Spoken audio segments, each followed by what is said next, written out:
Assalamualaikum dan salam sejahtera. Anda sedang menonton Dialog Tiga Penjuru. Lebih 10,000 korban setakat ini, lebih sebulan perang di Gaza sudah pun berlangsung dan malangnya tidak ada penghujung yang boleh kita jangkakan. Dan jadi kita ingin teruskan perbincangan seperti kita lakukan di Asra Awani setiap hari mengenai apa yang kita boleh jangkakan dalam perang Israel-Palestin dan genosid yang sedang dilakukan oleh rejim Zionis. Dan di sebalik semua perbincangan kami dengan penganalisis dan pakar dan juga pemerhati, kami juga ingin mendapatkan perspektif dari lapangan, dari mereka yang benar-benar tinggal di Palestin, tinggal di semenanjung Gaza untuk memberikan kita gambaran yang lebih tepat berkenaan dengan apa yang berlaku dari sana. Kami sepatutnya mendapatkan Dr. Abu Aish dari Kementerian Pendidikan Palestin untuk memberikan gambaran dan perspektif dari lapangan on ground berkenaan dengan perang ini. Tapi malangnya, seperti yang kita sedia maklum, situasi di Gaza agak tidak menentu. Setiap hari mereka menggadaikan nyawa, tidak ada bekalan elektrik, air bersih dan juga internet. Jadi situasi agak genting di sana. InsyaAllah dalam episod yang seterusnya, kami akan cuba mendapatkan warga atau penduduk di Gaza sendiri untuk kita memberikan gambaran selain daripada pemerhati dan juga penganalisis. Tapi hari ini dalam Dialog Tiga Penjuru, saya disertai oleh 3 orang individu yang juga boleh memberikan kita gambaran yang jelas dan menyeluruh berkenaan dengan apa yang boleh kita jangka di Gaza dalam minggu-minggu atau bulan-bulan akan datang.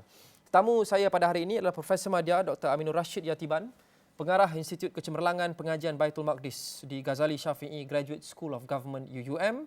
Datuk Dr. Ahmad Faizal Muhammad Firdaus adalah Presiden Mercy Malaysia dan Profesor Dr. Muhammad Roslan Muhammad Noor adalah Ketua Jabatan Sejarah dan Tamadun Islam di Akademi Pengajian Islam Universiti Malaya UM. Terima kasih semua kerana menyertai kami. Saya ingin mulakan dengan Prof. Aminur Rashid. Prof, perang ini telah berlangsung selama lebih sebulan dan sepanjang tempoh ini kita telah lihat bagaimana masyarakat antarabangsa bertindak.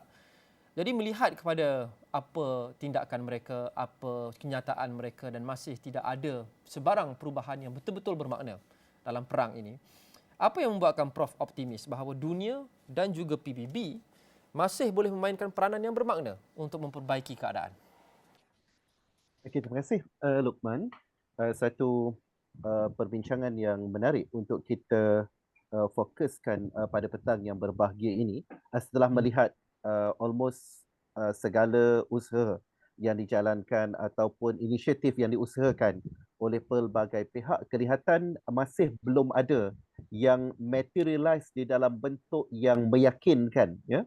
Pun begitu bila kita melihat kepada perkembangan-perkembangan yang berlaku di sana, of course tindakan segera perlu untuk dilakukan. Dan dalam hal ini kita melihat ada beberapa kenyataan dan juga respon segera daripada kalangan negara-negara di dunia ini yang masih memberikan harapan, ya, kepada usaha ataupun mungkin langkah segera dari segi humanitarian ceasefire, gencatan senjata dengan orientasi kemanusiaan dalam masa yang terdekat ini. Saya melihat contohnya selain daripada Amerika Syarikat dan juga sekutu-sekutunya yang kelihatan begitu konsisten, ya, menyokong apa yang dilakukan oleh rejim haram Israel. Di sana ada pihak yang seterusnya ataupun pihak yang berbeza dengan mereka. Contohnya seumpama Rusia, China dan beberapa negara-negara yang lain yang juga secara jelas menyatakan sokongan kepada pihak Palestin. Jadi saya melihat usaha-usaha perlu untuk dilakukan dengan lebih konkret ataupun langkah-langkah yang lebih tersusun dilakukan oleh mereka yang sama ada simpati ataupun memang bersedia untuk memberikan sokongan kepada Palestin ini bagi meletakkan ataupun menggesa the other side, ya, agar sekurang-kurangnya bersetuju bagi menghentikan peperangan dalam sama ada gencatan senjata secara bertempoh ataupun seumpamanya. Yang penting kena berhenti berperang dulu bagi memastikan di sana usaha-usaha yang berkait dengan kemanusiaan ini tidak terganggu, tidak terjejas dan sekurang-kurangnya memberikan ruang kepada warga Gaza yang telah dibantai, diganyang dengan begitu dahsyat dalam tempoh kita katakan sebulan ini, maka sekurang-kurangnya berikan ruang mereka untuk kembali bernafas dan mudah-mudahan ada langkah-langkah yang lebih konkret dapat dilakukan selepas daripada itu. Hentikan serangan terlebih dahulu. Itu bukan antara itu sememangnya prioriti mendesak sebelum kita bincang berkenaan dengan penyelesaian yang lebih berjangka panjang pada perang ini. Tapi Prof Roslan, Benjamin Netanyahu telah pun berkata dengan jelas bahawa tidak akan ada gencatan senjata sehingga semua tebusan Israel dibebaskan oleh Hamas. Jadi bagaimana Prof melihat gencatan senjata masih lagi realistik dan menjadi kenyataan? Memandangkan kita jangka Hamas juga tidak mungkin akan give up dengan begitu senang tebusan yang mereka pegang sekarang ini. Jadi apa harapan realistik Prof berkenaan dengan gencatan senjata dapat direalisasikan dalam masa terdekat? Ya, Luqman. Terima kasih rakan panelis saya, Dr. Amin tadi sudah membentangkan, dan yang saya hormati juga Dr. Faizal. Kalau kita lihat ya, sebenarnya Hamas ini sudah menawarkan, jadi ini yang berlaku kita lihat dan dia ingin terus menerus, dan saya kira ini adalah antara sebab kenapa Benjamin Netanyahu tidak mahu untuk menerima kita panggil tawaran untuk penukaran tawanan perang ini. Dan maklumat yang kita dapati memang di sana terdapat tawanan-tawanan perang yang telah diambil daripada pihak Israel itu lebih kurang dalam 200 lebih ya di peringkat yang berada di dalam tawanan pihak Hamas ini. Kalau kita tengok apa yang Hamas lakukan ya sebelum ini, tawanan perang yang daripada kalangan wanita, daripada kalangan yang tua di kalangan wanita itu dilepaskan. Kita tengok bagaimana Hamas dia memberikan layanan kepada tawanan ini, tidak diapa-apakan ya. Kalau tawanan yang memang kita panggil yang tidak tidak mempunyai kuasa lah ya, dan ada di kalangan tawanan itu yang telah meninggal dunia disebabkan oleh serangan daripada Benjamin Netanyahu. Bermakna apa? Bermakna Benjamin Netanyahu dia tidak menghiraukan rakyat mereka sendiri.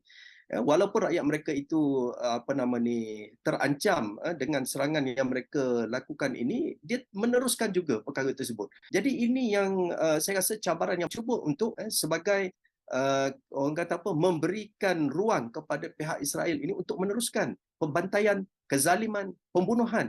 Kalau kita tengok sekarang ini, statistik yang dikeluarkan, saya ingat pada 2-3 hari yang lepas, satu hari saja kanak-kanak yang terbunuh, Masya Allah punya ramai, lebih daripada 200 orang.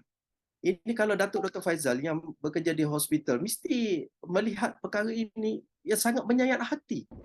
Bukan sekadar rumah-rumah yang dibom oleh mereka, termasuk jugalah sekolah, dan yang saya paling tak boleh terima dan masyarakat dunia pun saya kira tak boleh tempat selamat untuk merawat pesakit-pesakit ini juga turut dibom oleh Benjamin Netanyahu, rejim Zionis yang sangat dahsyat ini.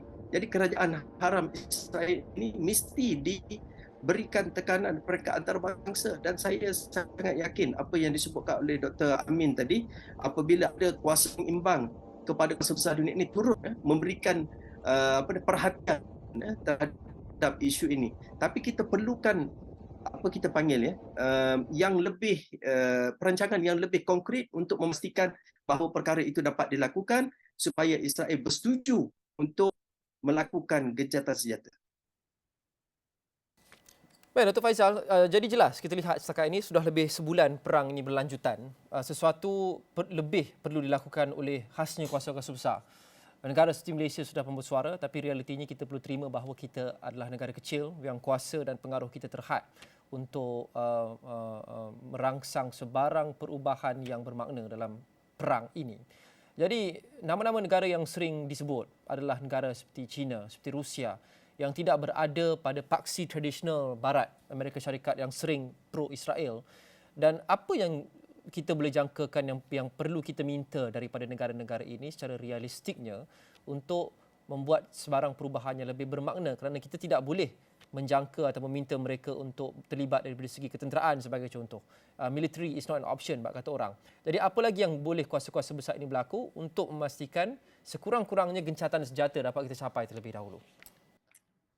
Terima kasih Lokman dan juga rakan-rakan saya Dr. Amin, Prof. Roslan. Saya tidak mahu ulang, cuma saya nak tambah saja kepada apa yang telah disebut oleh sahabat-sahabat saya sebelum ni, ahli panel saya yang bersama saya malam ini.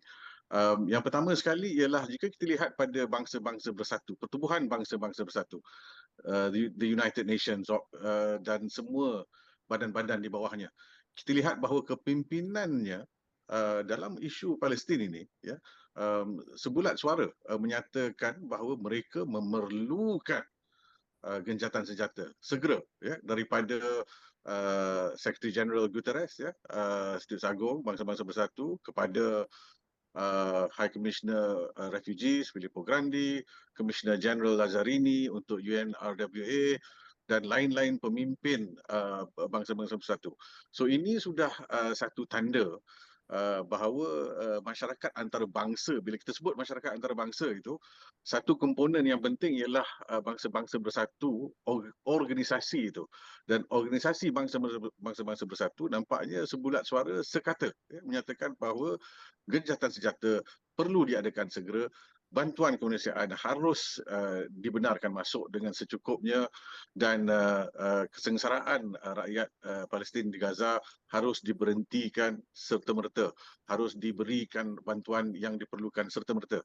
Jadi ini adalah sangat penting sebab bangsa-bangsa bersatu dan agensi-agensinya, walaupun mereka terikat dengan kuasa negara-negara yang menjadi ahli bangsa-bangsa bersatu, sekurang-kurangnya kita tahu dari segi agensi-agensi sendiri, mereka bersedia untuk bergerak dan untuk membantu.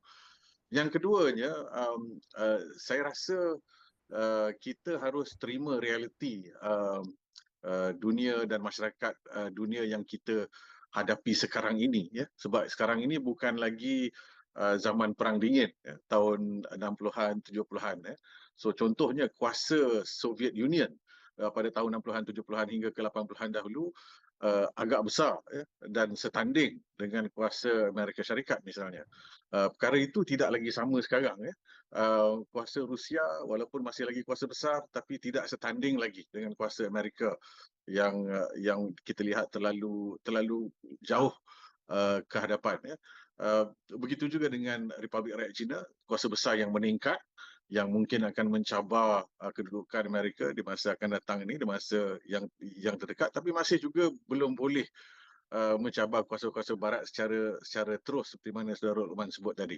Jadi kita harus memainkan peranan kita sebagai negara yang sederhana, yang kecil, bergabung dengan negara-negara lain yang sependapat dengan kita, baik negara Islam dalam OIC, begitu juga dengan negara berkecuali, dan negara-negara yang mempunyai sentimen dan juga rasa simpati terhadap perjuangan rakyat Palestin untuk menggesa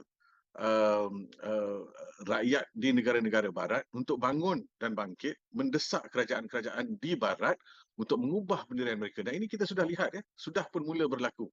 Dan pada masa yang sama, kita di sini juga harus bersuara, tetap bersuara. Dan kita lihat di United Kingdom misalnya, dengan jelas di UK, suara rakyat terbanyak itu menyokong, ya, gencatan senjata dan menyokong perjuangan rakyat Palestin itu sama ada secara langsung atau tidak langsung. Dan ini boleh dilihat daripada demonstrasi dan juga rapat umum yang dijalankan beratus ribu orang setiap hujung minggu, ya, lebih daripada di negara Islam lagi, ya. Dan ini menunjukkan bahawa rakyat di sana, sama ada yang Islam atau yang bukan Islam, yang tidak beragama sekalipun, atas dasar kemanusiaan memang sedar bahawa apa yang berlaku ini adalah sangat disproportionate. Seperti mana yang Saudara Roslan sebut tadi, Prof. Roslan sebut tadi, ya. Kalau sekarang ini kita lihat 41-42% daripada mereka yang mati dibom, dibedil adalah kanak-kanak. Tak pernah berlaku dalam sejarah peperangan moden kadar kematian kanak-kanak begitu tinggi. Dan kita harap dengan tekanan ini, kerajaan-kerajaan di barat sudah akan mula mengubah pendirian mereka. Kita lihat hari ini saja Perdana Menteri Belgium sudah pun mengeluarkan kenyataan pertama daripada pemimpin sebuah negara kesatuan Eropah di barat Eropah, ya, yang dengan tegas menyatakan bahawa gencatan senjata harus datang segera dan pembunuhan yang berlaku sekarang harus dihentikan segera. Kita lihat juga di Amerika Syarikat, Joe Biden dan Anthony Blinken berada dalam posisi yang agak sukar dan tertekan, ya. Dan ini kita harap akan terus berlaku. Apa yang kita harap berlaku dari segi coalition ataupun persepaduan negara-negara yang bersefahaman, yang negara-negara Islam dan negara-negara berkecuali ialah bersama dengan kuasa-kuasa besar alternatif yang lain iaitu Rusia dan China, kita boleh bukan saja menggesa negara barat tapi juga mengenakan tindakan-tindakan tertentu seperti negara-negara di Timur Tengah misalnya boleh berbincang dengan Rusia berkenaan dengan bekalan minyak contohnya, ya, dan mereka menguasai OPEC dan adakah mereka boleh menggunakan itu sebagai satu leverage, ya, untuk menggesa negara-negara barat supaya mengubah pendirian mereka.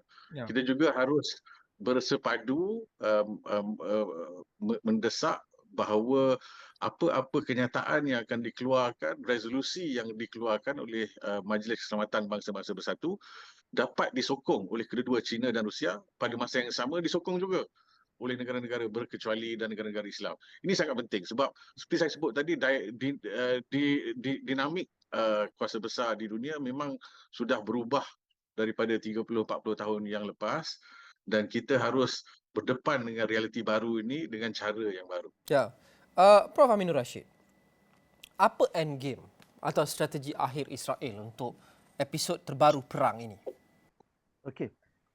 Israel sebagaimana kita maklum, dia dengan minda penjajah, dengan sebagai suatu negara haram, ya, rejim haram Israel ini, memang sasaran mereka adalah untuk menghapuskan Gaza. Gaza bagi mereka adalah halangan. Gaza bagi mereka adalah sekatan, ya, yang seringkali mereka akan sebut sebagai for the sake of security reason, self defense dan sebagainya. Itu adalah manis mulut untuk menyatakan itu adalah hak mereka. Tapi sebenarnya mereka cuba untuk menghapuskan apa juga bentuk ancaman kepada kewujudan mereka yang tidak sah itu. Maka dengan sebab itu mereka tidak tanpa segan silu melakukan pembantaian, pembunuhan beramai-ramai, ya, yang merupakan ethnic cleansing. Memang mereka nak clean. Gaza ni sehingga mana kalaupun ada saki-baki yang ada di Palestin itu ataupun wilayah yang dijajah itu adalah mereka yang boleh tunduk dan patuh kepada entiti haram Israel ini. Dan of course Israel tidak akan mampu untuk sustain ataupun mampu untuk berdiri tanpa Amerika Syarikat di belakangnya.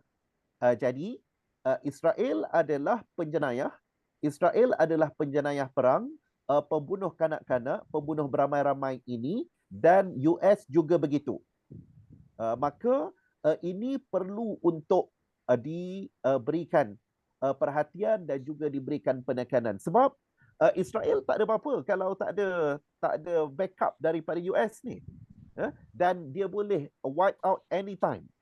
Jadi bila mereka melihat ini, mereka akan berusaha untuk meletakkan sasaran. Sebelum mereka di wipe out, mereka cuba untuk wipe out pihak-pihak yang cuba untuk dilihat sebagai ancaman kepada mereka. Jelas, ini adalah perbuatan yang sangat jahat, tidak bertamadun, tidak berperi kemanusiaan, tetapi what can we expect daripada jiwa raga penjahat dan penjajah? Memang itulah yang dihasratkan.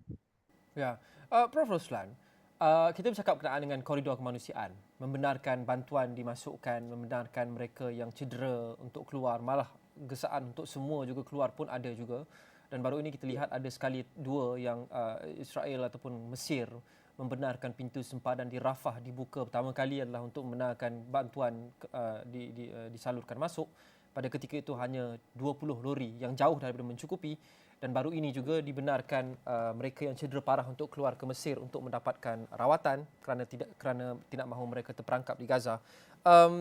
Dikatakan bahawa Mesir selaku negara sahabat Islam menentang untuk membuka lintasan sepadan Rafah ini secara berterusan untuk mengelakkan Nakba kedua terjadi. Iaitu mereka mahu elak rakyat Palestin keluar dan kemudian tidak kembali sampai bila-bila. Dan tanah itu menjadi milik Yahudi seperti yang kita saksikan pada tahun 1948. Jadi itu dikatakan antara motivasi kepada Mesir untuk tidak membuka pintu sempadannya walaupun kita lihat rakyat Gaza menderita di sebalik pintu itu di Gaza. Apa pendapat Prof berkenaan dengan pendirian ini jika betul? Ya, Luqman, sepintas lalu kita tengok, nampak baik, macam hasrat tu nampak baik kerana menghalang daripada berlakunya Nakbah. Tapi bila saya tengok dan saya kaji statement ini, dia nampak macam agak kelakar sikit lah. Sebenarnya yang nak mengelakkan Nakbah itu adalah rakyat daripada Gaza. Mereka nak mempertahankan tanah air mereka. Sepatutnya Mesir membuka pintu sepadan untuk memastikan bantuan-bantuan dapat masuk dan rakyat daripada Gaza dapat pergi untuk mencari bekalan-bekalan makanan ataupun mencari bekalan minyak dan sebagainya untuk kegunaan di Gaza. Sebenarnya Mesir ini dia mempunyai masa yang cukup lama, cukup panjang untuk dia buka pintu Rafah, tetapi ini tidak berlaku. Ya, Luqman tengok pada 2 tahun yang lepas apabila berlaku Saiful Quds, konflik juga berlaku pada bulan Ramadan. Dia tutup pintu Rafah dan tidak dibuka pintu Rafah ini. Pintu Rafah hanya dibuka dalam keadaan yang kita katakan mengikut hak-hak waktu yang tertentu sahaja. Jadi mereka tidak bebas untuk keluar masuk. Orang Gaza ini tidak bebas untuk keluar masuk dan tidak bebas untuk ke mana-mana. Jadi alasan yang mereka berikan untuk mengelakkan Nakbah itu memang tak boleh diterima pakai. Tak boleh diterima. Ini adalah satu alasan yang sangat bertentangan dengan norma kehidupan manusia yang memerlukan kebebasan, yang memerlukan hak-hak mereka dihormati. Ya, memanglah kalau kita ikutkan, kalau kita tengok Nakbah itu sebenarnya adalah kefahaman kepada rakyat rakyat Palestin itu sendiri yang tidak mahu Nakbah kali kedua berlaku. Ya. Sebab itu mereka nak mempertahankan tanah air mereka. Itu bukan bukan untuk mereka itu disekat keluar daripada Gaza. Ini satu benda yang saya rasa logik yang terbalik lah, ya, kita kata reverse logik yang berlaku yang disuarakan oleh pihak Mesir ini. Sepatutnya Mesir sebagai sebuah negara Islam, sebagai negara yang satu-satunya yang berjiran dengan negara Islam yang satu-satunya berjiran dengan Gaza, yang satu-satunya pintu yang boleh diakses daripada negara Islam, perlu memainkan peranan yang lebih besar. Dan tekanan mesti diberikan kepada kerajaan Mesir ini sebenarnya. Yang saya lihat, ia tekanan kepada Israel memang kita minta Israel itu ditekan supaya berlaku ceasefire, berlaku gencatan senjata. Tetapi negara Islam yang perlu juga untuk kita perhatikan, yang perlu juga untuk kita berikan perhatian adalah negara Mesir ini. Kerana dari situlah bantuan-bantuan yang diperlukan boleh masuk. Kalau kita nak kata untuk Mesir tutup pintu Rafah sebab nak mengelakkan Nakbah, ini saya kira tak boleh diterima langsung. Tak boleh diterima, tak boleh diterima. Kerana memang sifat rakyat Gaza itu, mereka ke mana pun mereka nak mempertahankan tanah air mereka. Cuma yang maklumat yang kita dapat, yang maklumat yang leak dan terbit juga dalam media di Israel, yang mengatakan bahawa sebenarnya ada perancangan sulit yang ingin dilakukan, iaitu memindahkan keseluruhan rakyat Gaza itu keluar daripada Gaza. Ya. Dan ini yang diusahakan, yang cuba diusahakan oleh Mesir. Ini satu perjanjian ataupun satu pakatan yang saya rasa juga kita tak boleh terima dalam keadaan tersebut. Jadi sebenarnya pintu sempadan itu perlu untuk diberikan akses, diberikan bantuan-bantuan daripada Red Cross ataupun bantuan perubatan itu mesti harus dibenarkan untuk masuk. Saya ingat Datuk Faizal mungkin sudah ada perancangan Mercy untuk menghantar bantuan perubatan ini untuk ke sana. Itu kita sekatan sekarang ini tak dapat untuk menghantar bantuan-bantuan ini disebabkan oleh sekatan itu. Dan hanya beberapa lori sahaja yang dibenarkan untuk masuk. Itu pun kita dapati bahawa yang membawa masuk tu ada di kalangan mereka itu adalah tali barut Israel sendiri. Yang bila dia bawa masuk ke dalam itu, bantuan tak sampai ataupun bantuan bawa penuh sampai separuh jalan dibuang tahap apa semua tu, yang sampai kepada rakyat Gaza hanya sedikit saja. Jadi ini benda-benda yang saya rasa hengki-pengki yang berlaku di sempadan Rafah ini perlu untuk diperbetulkan. Negara Islam, saya ingat, wajib untuk kita memastikan bahawa Mesir memainkan peranan ini. Mesir tidak boleh lagi berdiam diri. Dan kita faham bahawa Mesir di bawah pemerintahan Al-Sisi ini mesti, orang kata apa, menunjukkan dia punya keseriusan dalam membantu rakyat Gaza ini. Sudah lama rakyat Gaza ini terkepung di dalam negeri mereka sendiri ataupun di dalam daerah mereka sendiri, di dalam wilayah mereka sendiri. Baik. Kalau di sebelah sana di sempadan Israel, mereka tak boleh nak keluar. Mereka hanya mengharapkan sempadan Rafah saja. Ingat pada tahun 2010 macam mana Freedom Flotilla Mavi Marmara nak masuk. Masuk melalui laut. Di lautan pun disekat oleh Israel. Terdapat rakyat Malaysia dan saya, kalau tak salah saya pada waktu itu ada 2 orang wartawan daripada Astro Awani yang menyertai orang kata apa, misi Mavi Marmara pada waktu itu. Freedom Flotilla. Dan saya membuat kajiannya dan saya menerbitkan satu buku khusus berkaitan dengan perkara tersebut. Kita dapati memang kezaliman disekat, blokade yang berlaku itu.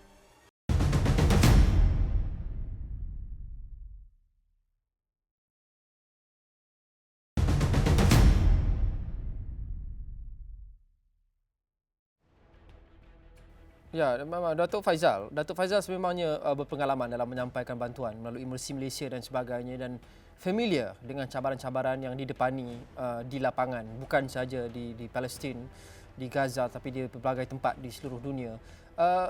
Adakah ini kebimbangan yang realistik yang disebut oleh Prof sebentar tadi, iaitu semua aid, semua bantuan kemanusiaan yang kita hantar itu, kita tidak boleh percaya bahawa semuanya akan tiba di tangan penduduk Gaza dan akan ada permainan-permainan kotor oleh ejen Israel untuk sabotaj bekalan tersebut, Datuk Faizal? Baik, yang pertama sekali saya setuju dengan Prof Roslan bahawa tekanan harus ditambah ke atas kerajaan Mesir, ya. Dan ini tekanan ini adalah tekanan yang spesifik daripada negara-negara Islam untuk memberitahu Mesir bahawa kita mengharapkan bahawa Mesir boleh memainkan peranan yang lebih besar, lebih efektif dan lebih proaktif dan tidak hanya menunggu arahan dan juga kelulusan daripada Israel dan Amerika Syarikat. Sepatutnya Mesir sebagai penguasa sempadan Rafah itu pun berhak sama haknya dengan rakyat Gaza untuk menentukan buka atau tidak pintu sempadan itu dan apa yang melaluinya. Tapi sekarang ini Mesir memainkan peranan, ya, tapi tidak seperti mana yang Prof Roslan sebut tadi, tidak seperti yang diharapkan. Memang boleh diperkasakan lagi pendirian Mesir dan juga kedudukan Mesir itu. Itu yang pertama, dan yang kedua ialah apa pun usaha, sama ada ikhlas ataupun tidak, untuk tidak membenarkan Nakbah kedua berlaku, tidak seharusnya juga menghindarkan ataupun menghambat rakyat Gaza daripada mendapat bantuan yang secukupnya. Sebab itu sebenarnya dua perkara yang berbeza. Dan berbalik kepada bantuan tadi, setakat ini setelah 3 minggu bantuan dibenarkan masuk, kita lihat dalam 5 hari yang kebelakangan ini memang sudah bertambah jumlah bantuan yang dibenarkan masuk. Dah sudah hampir 600 lori kontainer yang telah lepas, dan hari ini pun banyak lagi. Cuma adakah cukup? Memang tak cukup. Sebab selalunya pun sebelum perang yang kali ini berlaku, sebelum 7 hari bulan Oktober, memang lebih daripada 500 lori kontainer sehari yang melalui sempadan Rafah dan Karim Shalom yang hampir dengan sempadan Rafah ini di sebelah Israel. Tapi sekarang ini hanya setakat ini, ya, dalam habis kuat pun dalam 50 ke 60 lori sehari. Dan kita masih kekurangan dari segi bahan utama. Yang masih kurang, yang paling utama ialah yang memang tak dibenarkan oleh Israel, ialah minyak. sama ada diesel ataupun petrol. Dan minyak ni seperti mana kita tahu adalah penting. Bukan hanya untuk tujuan logistik, tapi yang paling penting sekali sekarang ini adalah untuk bantuan minyak ini sampai kepada hospital-hospital dan tempat-tempat perlindungan di mana rawatan diberikan kepada pesakit. Dan kalau tidak ada minyak, tidak ada generator. Tidak ada generator, tidak ada electricity. Dan kadang-kadang ia juga menghambatkan sistem pengaliran air bersih juga. Jadi ini menyebabkan beberapa hospital sudah pun ditutup. 16 daripada 51 hospital yang ada itu telah pun ditutup dan ada yang sedang ke arah untuk menutup perkhidmatan mereka. Ini sesuatu yang amat tidak patut, melanggar Konvensyen Geneva, melanggar undang-undang kemanusiaan antarabangsa dan tata kelola peperangan antarabangsa. Sebab hospital dan tempat rawatan pesakit adalah tempat yang dilindungi dalam undang-undang kemanusiaan antarabangsa sewaktu perang. Dan bantuan ini sekarang ini yang mesti Malaysia sebab pasukan kami sudah berada di dalam Gaza yang terdiri daripada rakyat Palestin yang diketuai oleh dua orang doktor kami, Dr. Hassan, Dr. Kamis, tapi juga berada di Cairo sejak hari yang ketiga lagi selepas 7 Oktober. Dan pasukan kami di Cairo yang berada sejak 9 hari bulan Oktober itu telah pun mengusahakan menghantar 4 lori penuh dengan bantuan. Sampai sekarang pun masih belum lepas sempadan Rafah lagi. Ini sudah 2 minggu lebih sejak lori kami disediakan. Bantuan daripada Malaysia, Operasi Ihsan yang diusahakan kerajaan dan dibantu oleh NGO-NGO sudah pun sampai ke Al-Arish, tapi lagi sekali nak sampai ke melepasi sempadan Rafah itu satu lagi cabaran. Jadi ini juga merupakan contoh bagaimana kalaupun disampaikan bantuan ia masih lagi belum tentu sampai menyeberangi sempadan Rafah. Ini yang kita harus memberi tekanan kepada kerajaan Mesir untuk mempercepatkan proses dan sepatutnya Mesir bertegas dengan dukungan negara-negara Islam dan negara-negara yang berkecuali untuk menghantar seberapa banyak bantuan dan bertegas dengan pihak Israel dan menyatakan dengan terbuka di Bangsa-Bangsa Bersatu bahawa mereka akan membenarkan penghantaran bahan-bahan yang diperlukan termasuk minyak tadi dan sebenarnya Luqman kadang-kadang dalam dunia diplomasi ini harus ada waktu untuk berlembut dan mengalah, tapi juga harus ada waktu untuk bertegas. Dan ini yang mungkin negara-negara Islam boleh membantu seperti mana yang disebut oleh Prof. Roslan tadi. Kadang-kadang kerajaan seperti kerajaan Mesir sekarang perlu diberikan dokongan itu yang perkataan mungkin yang kita boleh gunakan support dan encouragement supaya mereka melakukan apa yang patut dilakukan dan membuat keputusan yang betul. Ya, seperti kita menyalurkan bantuan, Datuk, kita perlu juga badan-badan dalam situasi yang ideal untuk memantau kemajuan, perkembangan dan juga atau progres. Dan Prof. Aminur Rashid, kini terdapat kebimbangan bahawa war crimes, jenayah perang, dilakukan oleh Israel dalam konflik ini. Kita nampak banyak video di media sosial setiap hari dan banyak dakwaan yang mengatakan bahawa berlakunya jenayah perang, serangan terhadap orang awam, terhadap hospital, terhadap kanak-kanak yang ramai sudah pun terkorban. Bagaimana kita memastikan ada setidak-tidaknya badan yang bebas untuk sekurang-kurangnya memantau keadaan ini dengan secukupnya untuk mengelakkan sebarang jenayah perang dilakukan oleh rejim Zionis? Okey. Terima kasih Luqman. Dan bila membincangkan tentang rejim haram Israel ini, dengan segala sifatnya yang telah dikongsikan tadi, saya tidak melihat ada keperluan untuk mewujudkan satu badan pemantau. Apa yang perlu dilakukan sekarang, war crimes memang very obvious dilakukan oleh Israel. Maka kita sepatutnya tidak mengambil langkah yang memang akan diabaikan. Sebenarnya sebelum ini telah ada laporan daripada Transparency International berkenaan pencabulan human rights, diskriminasi, kezaliman, penganiayaan yang dilakukan sama ada dalam perang maupun di luar waktu perang. Tetapi diabaikan begitu sahaja. oleh Israel. Jadi apa yang perlu dilakukan sekarang bukan sahaja memantau, bukan memantau, tetapi mengambil tindakan ke atas Israel. Bagaimana? Ini negara-negara, terutamanya negara-negara umat Islam contohnya, yang mempunyai hubungan diplomatik dengan Israel, perlu berani untuk melakukan tindakan segera. Putuskan hubungan diplomatik dengan Israel. Dan beberapa negara contohnya telah mengambil tindakan, ialah mungkin ada yang kurang bersetuju, agak lambat dan sebagainya, tetapi sekurang-kurangnya telah diambil tindakan. Contoh Bahrain telah mengumumkan untuk memutuskan dan mengambil tindakan dalam konteks baru ni. Bahrain antara yang ada normalisasi dengan Israel. Jadi negara-negara yang ada hubungan, termasuklah Mesir. Masalah Mesir ni adalah mereka ada hubungan diplomatik dengan Israel. So that ini bukan lagi secret tetapi open secret. Bagaimana hatta bantuan kemanusiaan pun mesti dengan kebenaran Israel. How? Sedangkan Israel ni yang telah komit dengan segala jenayah yang mereka lakukan. So Mesir kena berani, dan negara-negara Turki ada hubungan diplomatik dengan Israel. Perlu putuskan dan ambil tindakan, bukan sekadar contohnya memanggil duta mereka balik untuk berbincang. Ini bukan masa untuk berbincang, ini masa untuk buat tindakan.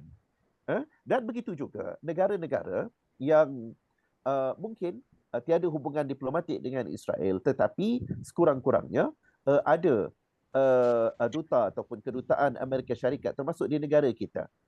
Kita mungkin menerima, dikatakan menerima, sebagaimana dilaporkan, menerima nota dimarche daripada US sebagai negara yang mempunyai kedaulatan yang sendiri dan mempunyai pendirian yang tegas dalam hal yang membabitkan Israel, yang kita sampai sekarang alhamdulillah Malaysia antara negara yang tidak recognize entiti haram Israel ini. Maka boleh sahaja untuk negara-negara ini termasuk negara kita untuk memanggil duta US, ya.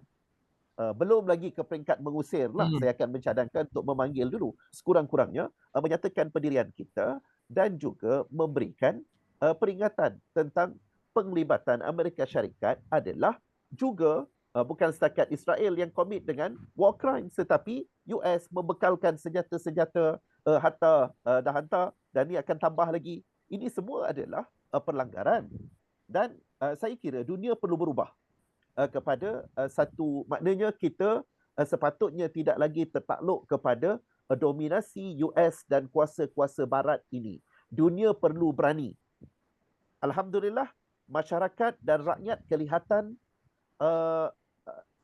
berani untuk keluar menyatakan sikapnya. Hatta rakyat di US pun tidaklah setuju dengan apa yang dilakukan oleh US, dan di sana ada protesters, ya, demonstrators yang menyatakan sikap mereka menentang. So that perkara-perkara ini adalah perkara-perkara yang doable, yang boleh untuk dilakukan.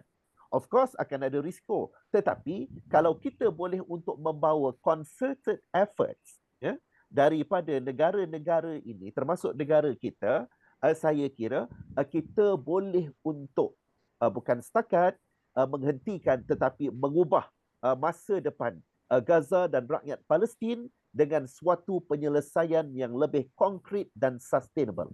Yep. Prof Ruslan, ada atau tidak kemungkinan untuk kita membawa atau dunia membawa Israel ke mahkamah jenayah antarabangsa ICJ, International Court of Justice? Ya. Kemungkinan itu memang ada, memang besar kemungkinan. Boleh dibawa ke ICJ, International Court of Justice, itu tidak menjadi masalah. Sebab kita sudah lihat bukti-bukti yang banyak pelanggaran terhadap hak asasi manusia, melakukan genocide, pembunuhan beramai-ramai, melakukan ethnic cleansing, pembantaian etnik. Ini semuanya adalah kesalahan jenayah. Dan apabila di dalam perang yang berlaku ini pun mereka membunuh wanita, mereka membunuh orang tua, mereka membunuh kanak-kanak. Ini semuanya adalah kesalahan yang jelas di bawah kesalahan jenayah perang. Jadi memang wajar, boleh untuk dibawa ke International Court of Justice. Cuma persoalannya, negara mana yang boleh mencadangkan supaya Netanyahu ini dibawa ke ICJ ini. Saya memang lihat di dalam negara kita ini ada beberapa orang teman-teman kita di dalam NGO-NGO tertentu yang memang telah mengumpulkan bukti-bukti ini. Mereka melakukan usaha untuk melobi membawa Israel ini ke ICJ, ke International Court of Justice. Kerana apa? Kerana kesalahan-kesalahan itu tadi.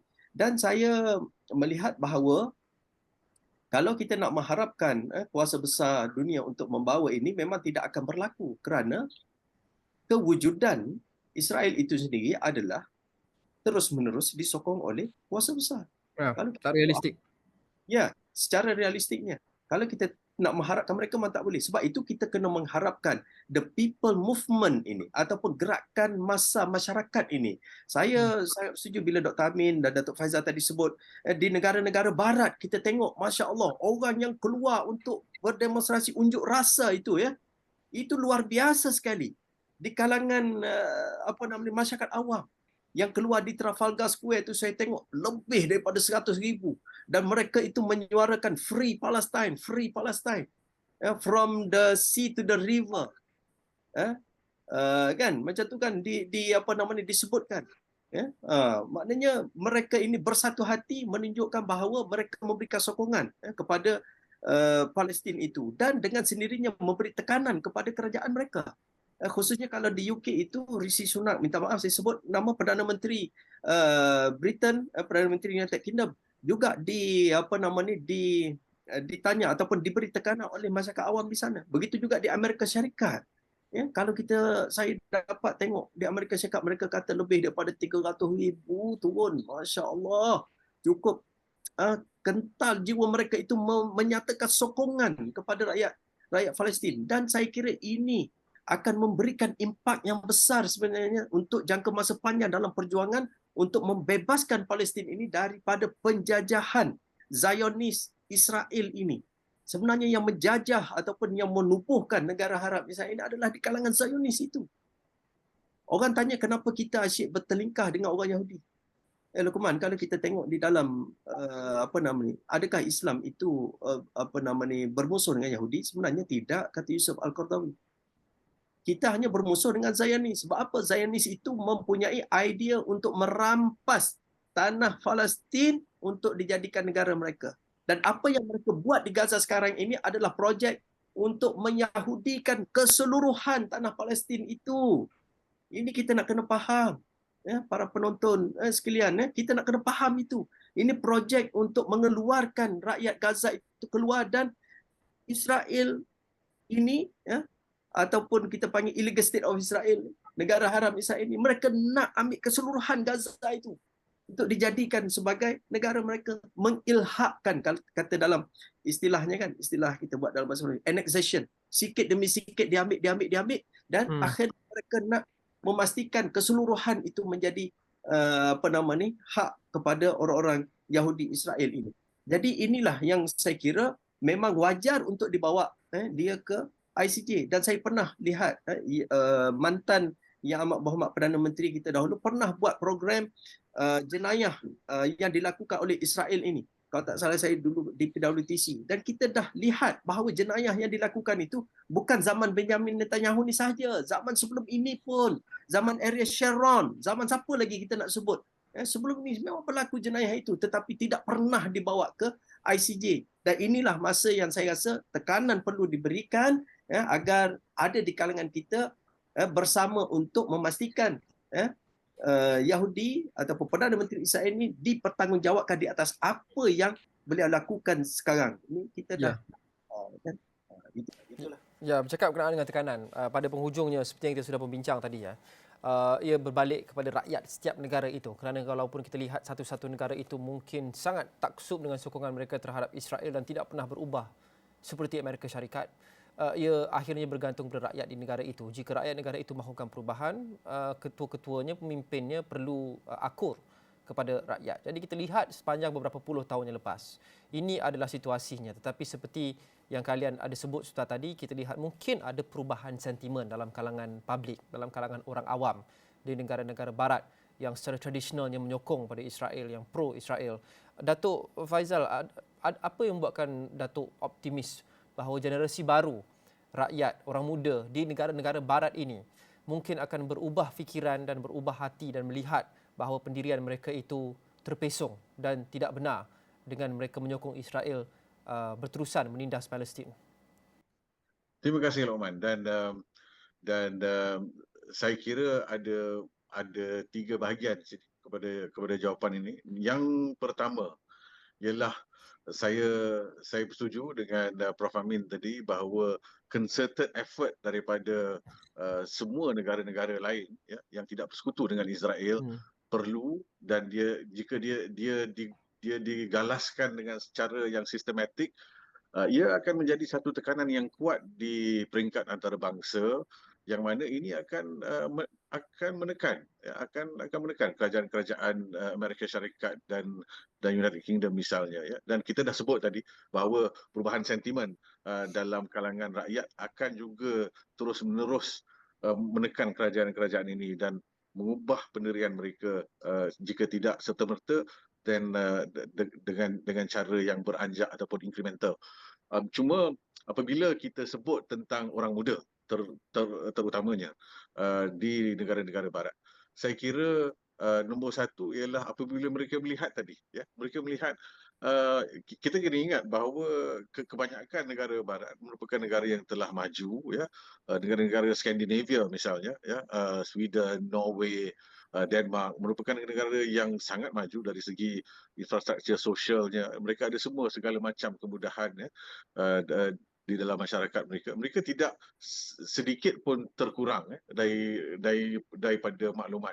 Dan bila mereka melihat, bila orang-orang muda mereka melihat bahawa seluruh dunia selain daripada negara-negara barat, ya, mempunyai pendirian yang berbeza dengan kerajaan mereka, mereka memang dengan sendirinya akan mula menyoal, ataupun question.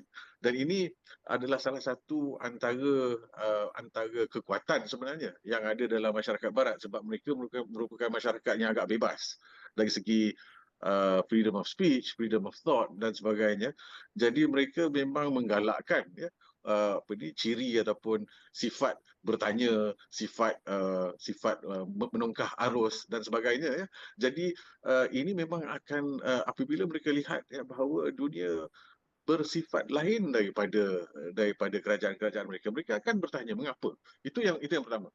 Yang kedua ialah kebanyakan negara barat sekarang bukan lagi seperti negara barat 40 tahun, 50 tahun dulu, tahun 80-an, tahun 70-an.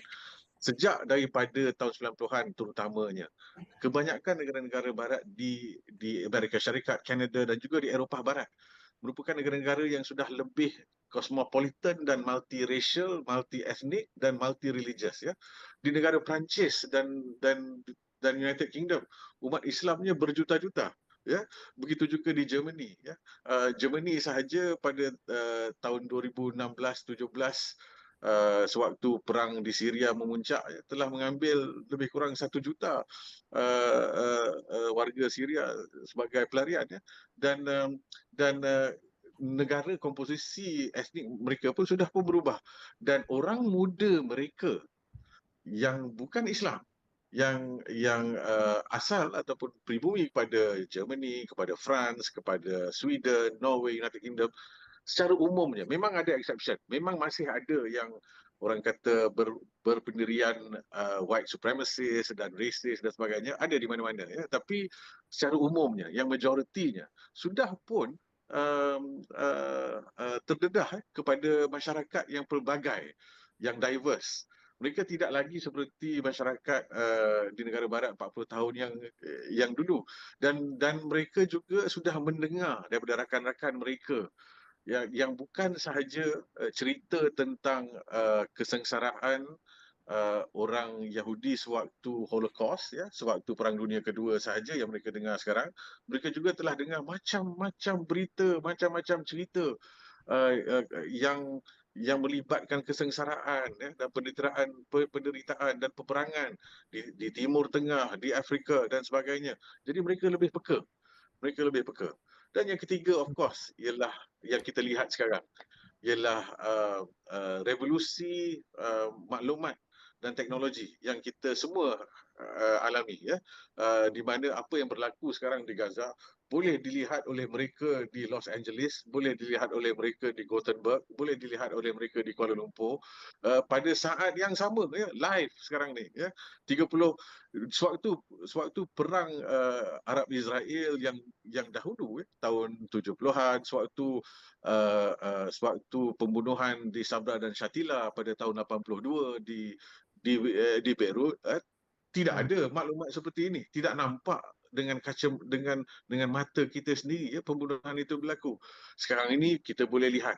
Jadi ini semua mengubah pendirian mereka dan mereka secara umumnya seperti saya sebut tadi merupakan masyarakat yang ada ciri-ciri tertentu yang memang menggalakkan perbahasan, menggalakkan persoalan, ya.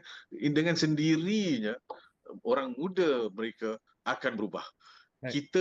Kita harus terus menyatakan, menggerakkan program-program advokasi daripada negara seperti Malaysia, seperti mana Prof. Ruslan sebut tadi, ya, usaha-usaha seperti membawa Israel ke ICJ, petition yang kita gerakkan untuk gencatan senjata dan sebagainya, harus kita sebarkan, dan dengan kemajuan teknologi yang ada sekarang boleh disampaikan secara online kepada mereka yang di barat juga, ya.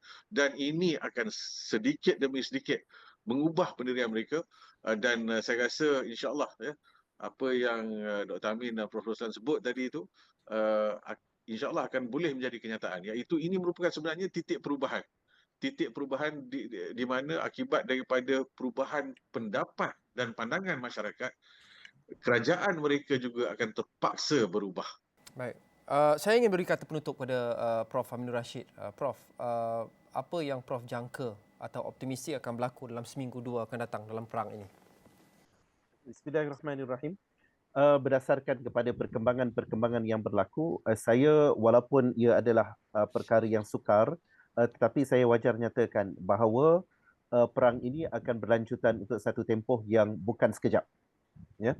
Kerana memanglah kita hasratkan gencatan senjata yang segera, tetapi melihat kepada mereka yang terlibat, seakan-akan almost impossible dalam masa yang terdekat. Jadi masyarakat juga perlu bersedia dengan kemungkinan perang ini akan berterusan pada jangka waktu yang lebih lama. Okey. Pun begitu, bila mana ia mungkin akan memakan masa yang lebih lama, proses yang disebut oleh Datuk Dr. Faizal tadi, bagaimana untuk menyedarkan, memberikan tekanan dan seumpamanya, ini memang dia bukan kerja satu hari ataupun 2 hari. So that bagi kita, bagi media, bagi NGO, bagi penggerak-penggerak civil society, kita kena double, triple up lagi kerja-kerja kita untuk menyedarkan masyarakat, untuk memberikan desakan-desakan kepada pemimpin, untuk mereka bertindak dalam bentuk yang lebih tegas dan konkret. Dan di pihak masyarakat, rakyat akan terus memberikan sokongan dan dokongan. Maknanya solidariti untuk Palestin bukan waktu perang sahaja, tetapi adalah solidariti yang berterusan sehingga hak-hak mereka dikembalikan, sehingga Palestin dimerdekakan insya-Allah. Bagi kita, teruskan berdoa dan berdoa. Teruskan dengan kunut nazilah dan seumpamanya. Perkara ini juga ada impaknya yang besar dalam konteks kita melihat kadang-kadang kita mungkin melihat tindakan-tindakan manusia ini boleh materialize dan sampai kepada hasratnya, tetapi jangan lupa bahawa bantuan daripada Allah dan panduan daripada Allah itu juga sangat-sangat signifikan di dalam menyelesaikan, dan mungkin akan ada suatu perkembangan, suatu keadaan dalam keadaan yang tidak disangka-sangka tetapi akan berlaku. Dan ini termasuk mungkin Israel terpaksa tunduk dan akur kepada desakan dan tekanan daripada semua pihak. Begitu juga dengan Amerika Syarikat pun akan terpaksa akur dengan desakan-desakan dan tekanan yang ada, sehingga dapat menyediakan suatu penyelesaian yang adil kepada rakyat Palestin insya-Allah. Wallahu a'lam. Baik, terima kasih Profesor Madya, Dr. Aminur Rashid Yatiban, pengarah Institut Kecemerlangan Pengajian Baitul Maqdis di Ghazali Shafi'i School, Graduate School of Government di UUM, Datuk Dr. Ahmad Faizal Muhammad Firdaus, Presiden Mercy Malaysia, dan Profesor Dr. Muhammad Roslan Muhammad Noor, Ketua Jabatan Sejarah dan Tamadun Islam di Akademi Pengajian Islam Universiti Melaya. Terima kasih kepada anda menonton Dialog 3 Penjuru. Kita jumpa lagi.